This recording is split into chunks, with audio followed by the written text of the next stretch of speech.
हम सभी जानते हैं कि प्रत्येक देश और प्रदेश में जब भी चुनाव होते हैं तब सभी राजनीतिक दलों द्वारा चुनावी घोषणाओं और गारंटियों की झड़ी लगा दी जाती है। ये भी हम भली भांति जानते हैं कि इनमें से कितनी घोषणाओं पर काम होता है और कितनी पर नहीं। आज दिल्ली के मुख्यमंत्री अरविंद केजरीवाल ने दिल्ली वासियों के लिए आगामी 4 दिसंबर को होने वाले दिल्ली एमसीडी के चुनावों के लिए 10 गारंटियों की घोषणा की है। इनमें से सबसे प्रमुख है साफ दिल्ली और स्वच्छ दिल्ली बनाने की घोषणा। ये एक अच्छा कदम माना जा सकता है, परंतु दिल्ली के मतदाताओं को सोचना होगा, क्या एमसीडी अकेली दिल्ली की सफाई कर सकती है? इसका जवाब है नहीं, क्योंकि कहीं भी सफाई अकेले सरकार नहीं करवा सकती। इसके लिए आम जनता का सहयोग आवश्यक होता है। और जब केजरीवाल को दिल्ली में शासन करते हुए 8 वर्ष हो चुके हैं, तो फिर इससे पहले ऐसा कदम या फिर ऐसी अपील क्यों नहीं की गई?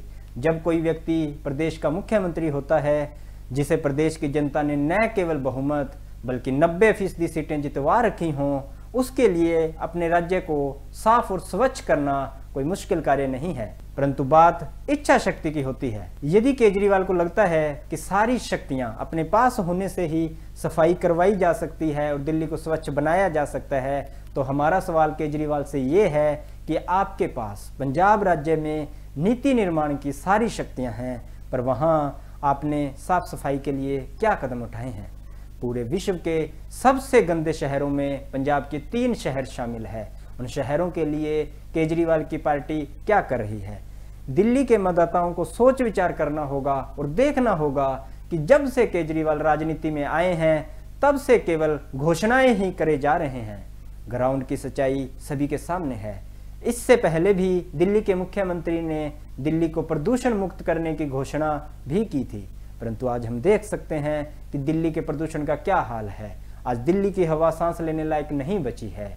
पिछले वर्ष तक तो केजरीवाल पंजाब पर आरोप लगाते थे कि वहां से धुआं आता है, इसलिए दिल्ली में प्रदूषण रहता है, परंतु अब जब पंजाब में इनकी पार्टी की सरकार है तो इनके बोल बदल गए हैं। अब ये कहने लगे हैं कि प्रदूषण की जो समस्या है वो केवल दिल्ली में नहीं बल्कि पूरे उत्तर भारत में है।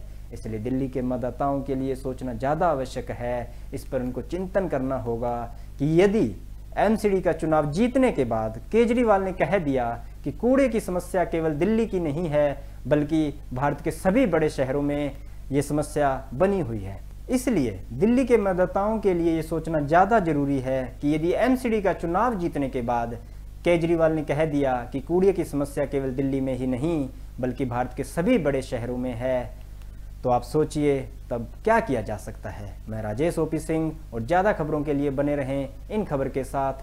शुक्रिया। इन खबर चैनल को सब्सक्राइब करें।